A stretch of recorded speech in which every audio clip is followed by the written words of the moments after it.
Hey guys, how we doing? We get a few questions about the engine lights, what they mean, what to do. So we're going to go over this right now. We have a poster that we're going to go over with the larger buses in our fleet. Okay, this is a typical dashboard on our large buses. So the first light that we're going to look at is this light right here. Okay, that is your grid heater. That's going to heat up for the air intake. So that light's going to come on. You're going to wait till that light goes out, and then you're going to start your bus. If it doesn't start, you might try that one more time and then call the garage. Don't crank the batteries till it's dead. But that's what that light is. The next light is this light right here. It's the one just outside the box. These two common lights that come on a lot. This one illuminates yellow when it's the diesel exhaust fluid is low. Now our buses, we always keep them up above 3/4, between half and full. It's right in there, so you probably will never see that light come on other than a check in the beginning. The next light is this temperature light right there. That light comes on a lot. That's common, and it's operating properly when it does come on. It's still safe to drive the bus. It is an exhaust temperature light. That's nothing to do with this gauge right here. This is your engine temperature, your water temperature. So this light, you want it to be right around 200 degrees. But it has nothing to do with this. This is your exhaust. So that light will come on usually when you stop the bus at a red light or in a bus port. That light will come on. When you're driving down the road, the light goes out because the cool air comes under the bus and cools it just enough to turn the light off. But either way, it's safe to continue on with that light on. The next light is still in the box. It's right there. That is your DPF light. It's diesel particulate filter. And that light comes on when it's restricted. The flow of exhaust through the filter is restricted enough where it needs a regen. That's where you would call that into the garage, and we would advise you whether we want you to pull it right up to the shop or write it up, however we decide to handle that. But it definitely needs to be a part regen, has to be completed on the bus at that time. The next light is the engine light. It's also called a MIL light, malfunction indicator light. It illuminates yellow when OBD, which is onboard diagnostics, detects a malfunction related to the emissions control system. So when that comes on, the vehicle needs to be serviced at the first convenient opportunity. So it doesn't mean that there's something drastically wrong with the bus and you need to stop it right away. Call the garage, and usually that light will have a message in the LCD screen that's down here.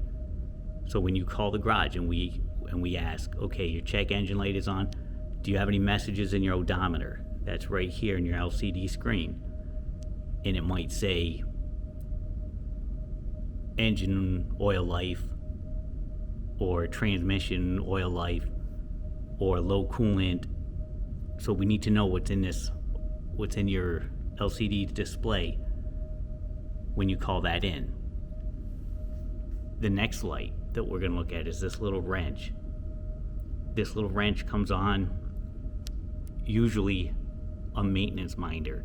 It needs an oil change, or it needs a transmission service. That's what that light is. This light comes on, upside down triangle. Usually this also comes on with a message in your LCD screen.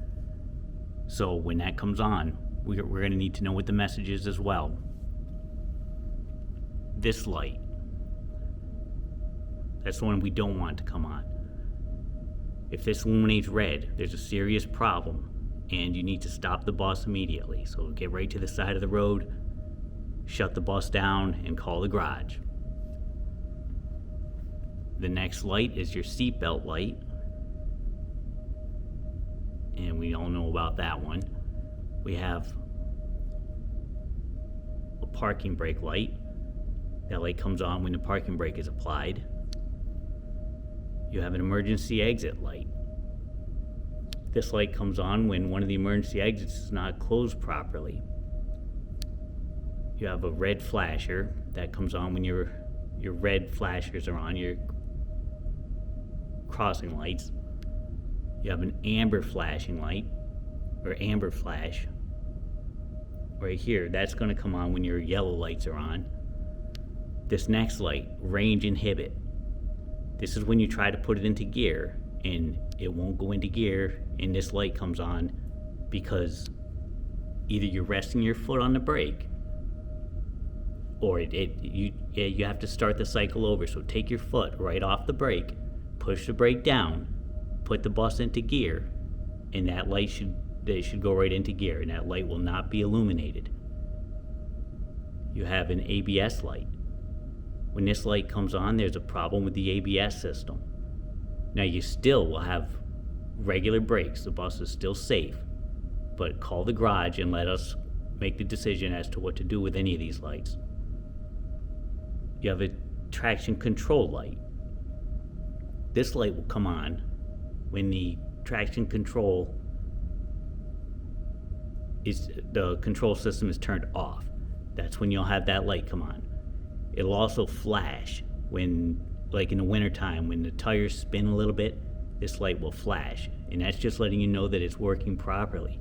Once the tires gain traction again, the light will go out. This Econ light, this illuminates yellow when the transmission economy mode is selected. Now, that switch that controls this is right to the right-hand side of the steering column.